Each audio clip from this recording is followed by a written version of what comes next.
Pakistan versus Afghanistan second ODI match, मेरे पास अल्फाज नहीं है कि मैं इस मैच को कैसे डिस्क्राइब कर सकूं।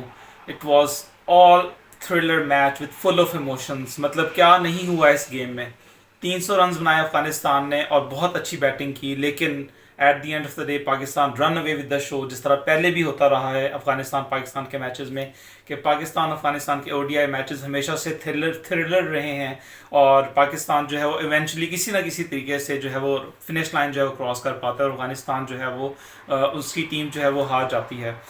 मेरी फुल सपोर्ट है अफगानिस्तान टीम के लिए। उन्होंने बहुत अच्छा खेला और उनकी गेम अवेयरनेस की दाद देनी पड़ेगी, स्पेशली जिस तरह शादाब खान को रन आउट किया। मतलब ठीक है, इसके ऊपर बहुत लंबी डिबेट होगी और बहुत अरसे तक इस पर डिबेट होती रहेगी कि क्या इस तरीके से आउट करना जायज़ बनता है कि आप नॉन स्ट्राइकर एंड पे रन आउट कर दें, जिसको मेंटन भी बोला जाता है।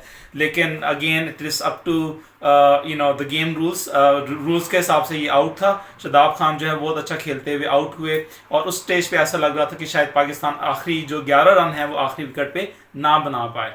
लेकिन अगेन जिस तरह दाद देनी पड़ेगी नसीम शाह को, जिस तरह में याद है कि T20 मैच में उन्होंने 2 छक्के लगा के वो मैच जीत लिया था, बिल्कुल इसी तरीके से यहाँ पे भी उन्होंने बहुत अच्छी जो है वो अपनी आखिरी में फिनिश किया और एंड में हारिस रऊफ ने जो है वो मैच को फिनिश किया। तो ये एक ऐसा मैच है जिसके ऊपर काफ़ी लंबा अरसे तक डिबेट होती रहेगी। मैं इसमें बात करना चाहूँगा एक 48th ओवर की जो लास्ट बॉल पे शादाब खान ने छक्का मारा था, वो तकरीबन वेस्ट हाई से ऊपर बॉल थी और मेरा ख्याल है कि थर्ड अंपायर को उसको नो बॉल देना चाहिए था, लेकिन थर्ड अंपायर के पास वो इख्तियार नहीं है। जो थर्ड अंपायर है वो सिर्फ फ्रंट फुट नो बॉल को चेक कर सकता है।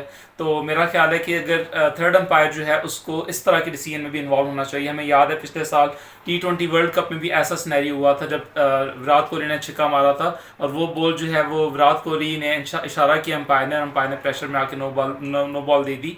बिल्कुल इसी तरह की सिचुएशन यहाँ पे भी थी। मेरा ख्याल है कि इस टाइम पे आईसीसी को ये डिसाइड कर लेना चाहिए कि नो बॉल के क्या रूल हैं और क्या थर्ड अंपायर को फुली उसमें इन्वॉल्व होना चाहिए, क्योंकि मेरा ख्याल है कि अगर वो नो बॉल डिक्लेयर हो जाती तो शायद मैच जो है वो उसी ओवर में शायद ख़त्म हो जाता या इतनी क्लोज आने की ज़रूरत ना पड़ती। But well done Afghanistan, you have played brilliantly. यहाँ पे मैं कुछ इंडिविजुअल परफॉर्मेंसेस की बात करता चलूँ।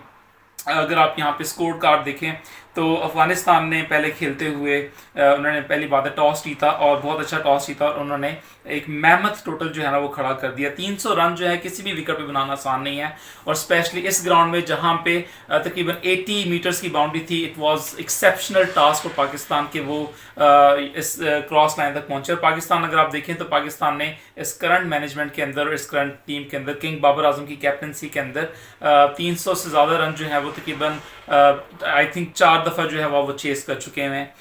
यहाँ पे रहमानुल्लाह गुरब्रेज जिन्होंने 150 रन बनाए उनको दाद देनी पड़ेगी। He played exceptionally well. इसी तरह इब्राहिम जरदान जो कि ओपनर आए थे, उन दोनों की बहुत लंबी बारी चली और they put 227 total for the first wicket. That was exceptional performance. मेरा ख्याल है अफगानिस्तान इस गेम को थोड़ा सा फिनिश नहीं कर पाया।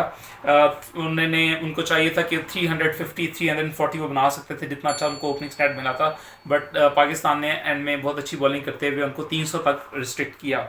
जब पाकिस्तान की बारी स्टार्ट हुई तो ओपनर्स ने बहुत अच्छा खेला, फ़खर जमान और इमामुल हक। अगेन इमामुल हक जो है उनको हमेशा पर्ची का ताना मिलता है, लेकिन आप आज देखें दोबारा उन्होंने एक एंकर्स इनिंग खेली और बहुत अच्छे तरीके से एक एंड पे विकेट्स को संभाले रखा। और साथ में किंग बाबर आजम, उनकी क्या ही बात है कि अगेन उन्होंने आज 50 बनाई।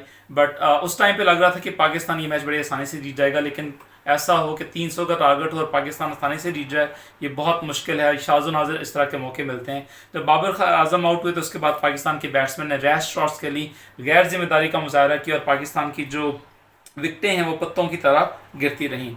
लेकिन यहाँ पे दाद देनी पड़ेगी इफ्तिखार अहमद को, जिन्होंने बहुत जिम्मेदारी के साथ खेलते हुए स्कोर को आगे तक पहुँचाया, क्योंकि 50 ओवर्स की गेम लंबी गेम होती है, उसमें आपको गेम अवेयरनेस जो है वो अपनी शो करनी होती है। और इफ्तिखार अहमद ने बहुत अच्छे तरीके से शादाब के साथ अपनी इनिंग्स जो है वो उसको खेला।